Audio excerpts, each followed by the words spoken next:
충청북도 충주시 평범해 보이는 이곳 비닐하우스 안에도 대한민국 1% 최고가가 있다고 하는데 뜻밖에도 이곳은 양식장이다. 물속에 과연 뭐가 있는 것일까? 무언가를 찾는 듯 계속 두리번거리는 사람들.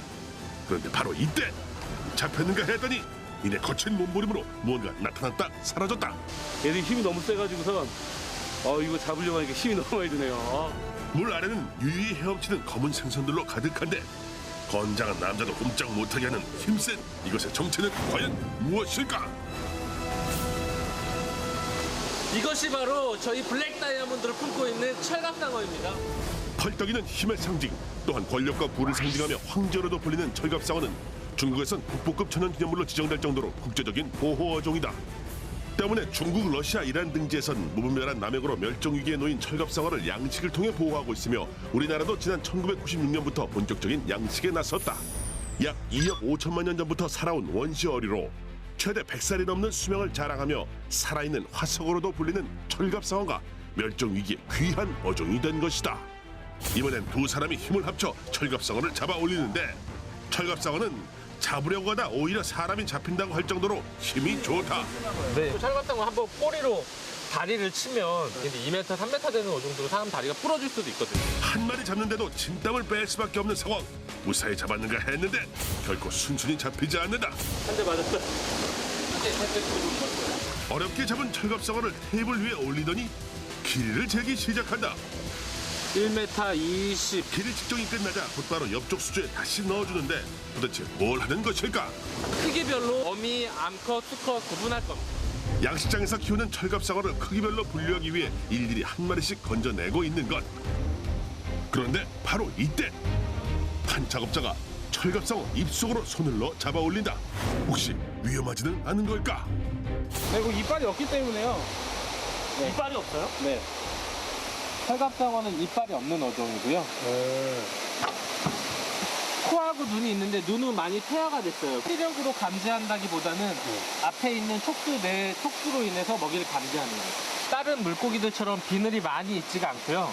5줄로 돼 있는 굿비늘이라는 게 있어요. 그래서 철갑상어라고 불리고 있어요. 굿비늘이요? 네, 이 비늘 자체가 구분 모양이라 해서 굿비늘이라고 있는데 철갑상어는 외층과 내층으로 구성되어 있는 마른 몸 모양의 굿비늘을 가지고 있는데 섬유질로 연결되어 매우 질긴 것이 특징이다.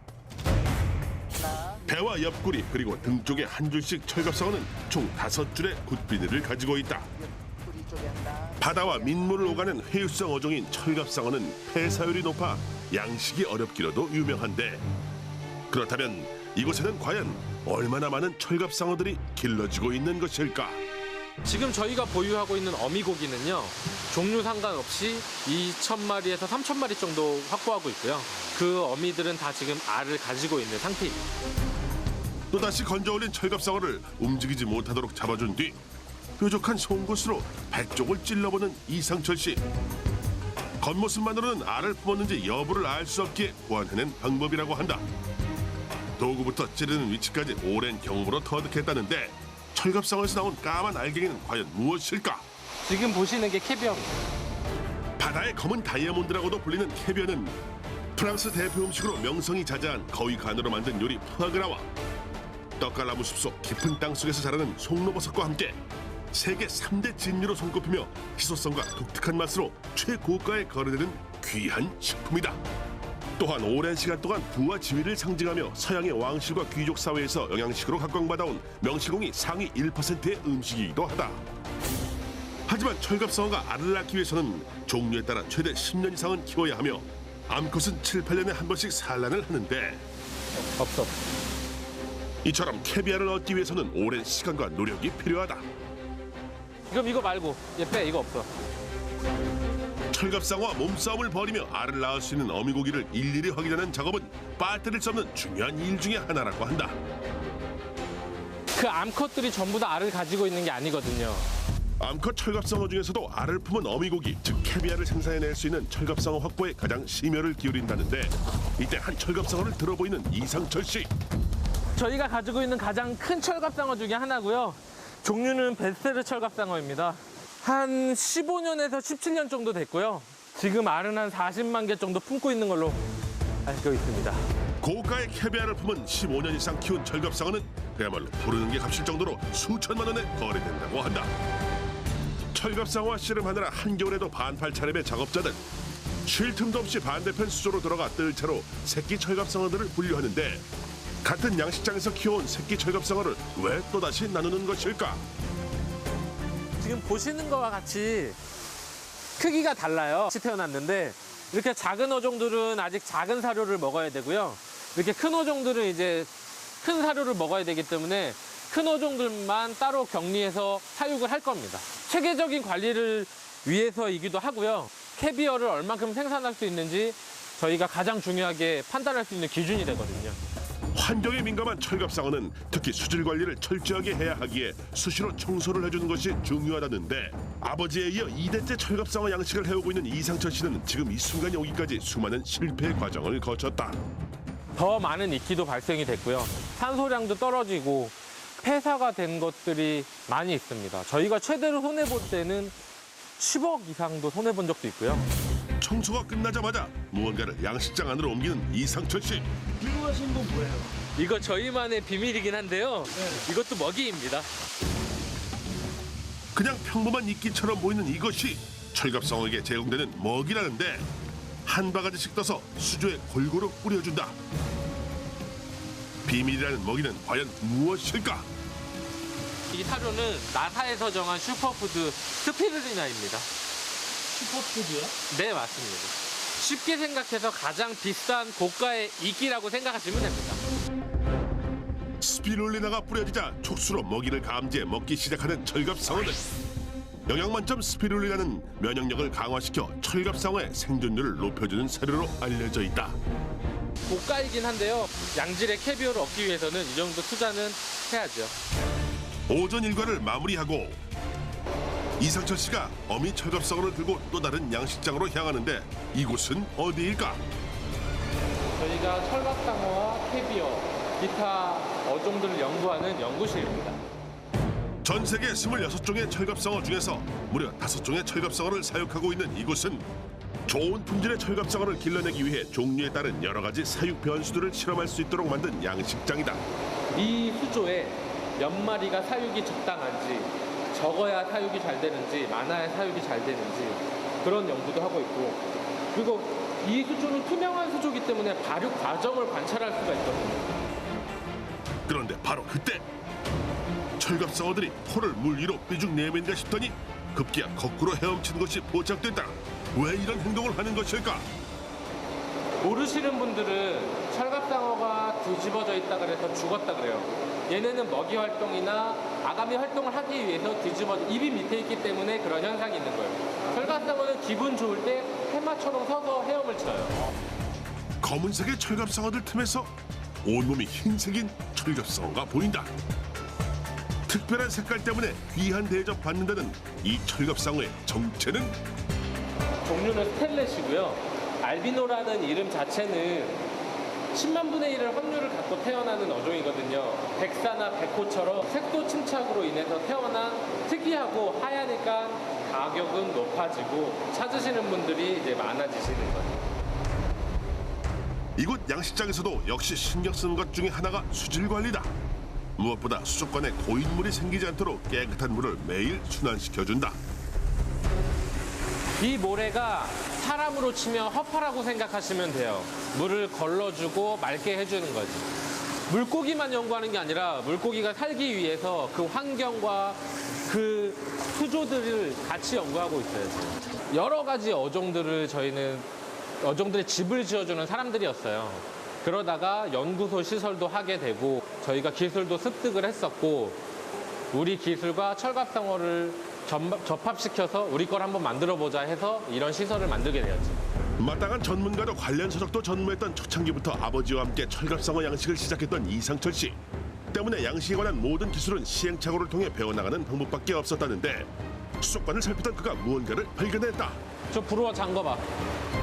수족관에 산소를 제공하는 기구를 잠그고 시야를 확보한 뒤 재빨리 철갑상어 한 마리를 건져낸다.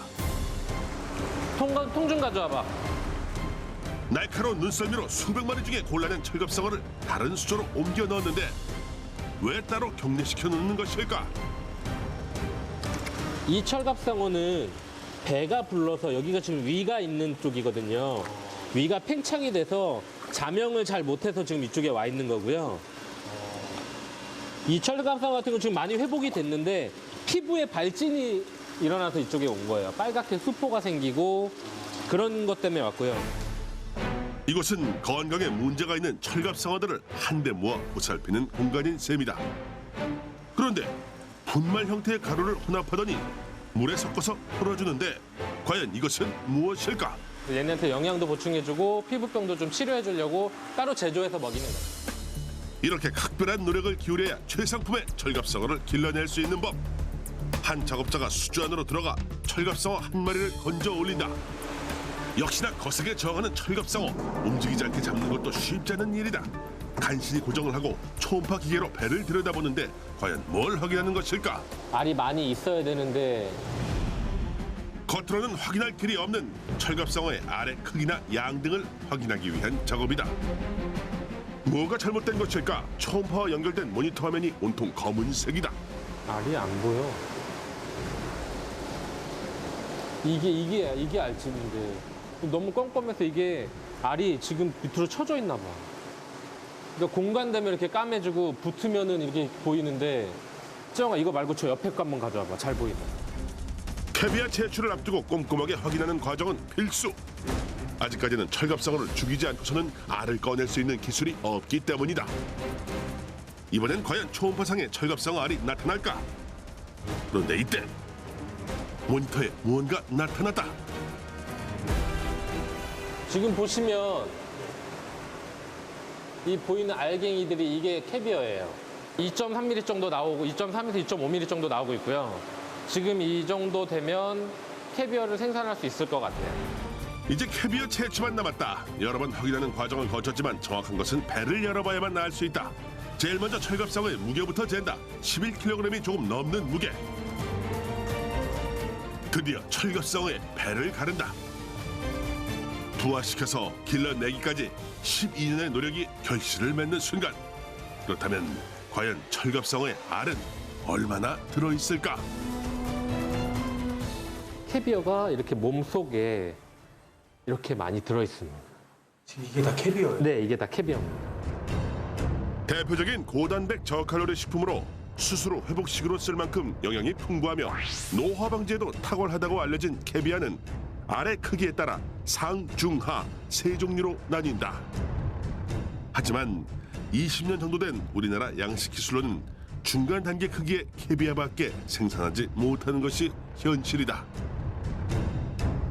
이 알은 가장 식감이 좋고 보시면 크기가 2.5mm 정도 되거든요. 오세트라급으로 캐비어를 생산해낼 수 있습니다.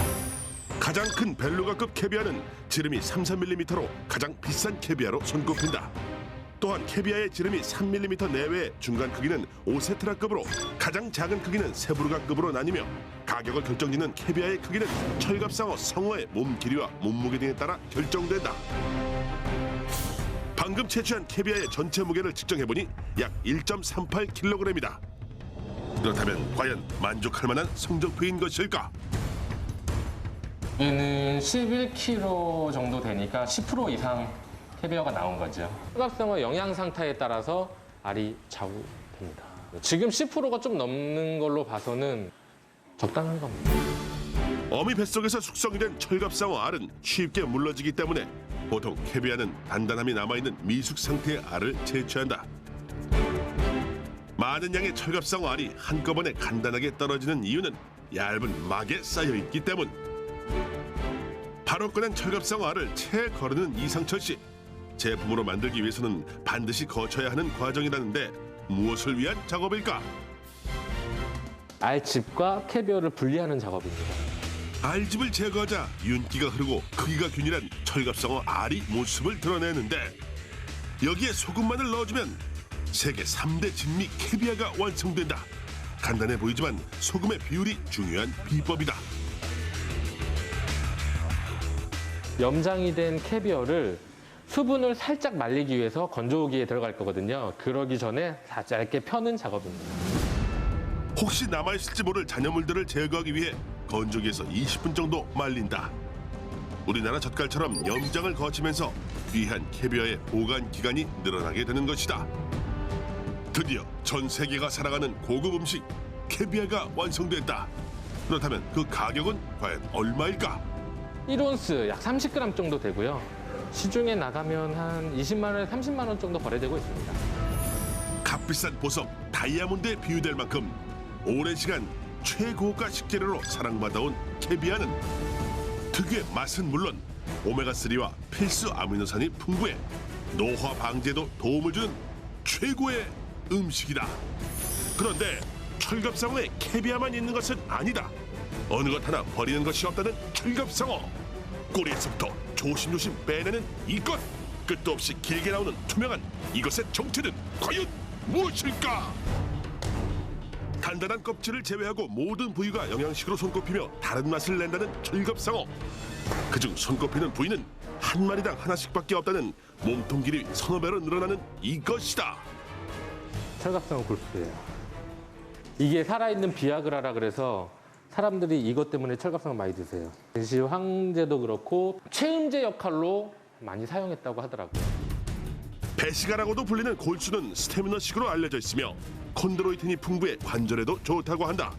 또한 내장, 살코기, 지느러미까지 어느 것 하나 유용하지 않은 게 없다. 장수와 생명력의 상징으로 맛과 영양이 뛰어난 철갑상어는 다양한 요리가 가능한데 철갑상어 스테이크부터 회와 매운탕, 튀김의 카나페까지 필수 아미노산과 포화 지방산이 풍부해 혈액순환과 두뇌 발달에 도움을 주는 남녀노소 보양식으로 손꼽힌다. 철갑상어의 무한 변신, 여기서 끝이 아니다. 새로 만든 갑옷을 일컫는 철갑처럼 튼튼한 가죽 역시도 버릴 수 없는 소재. 뭐 가죽은 최고급 가죽으로 포함되어 있는데 지갑이나 벨트나 이런 피혁 제품으로 많이 사용하게 됩니다.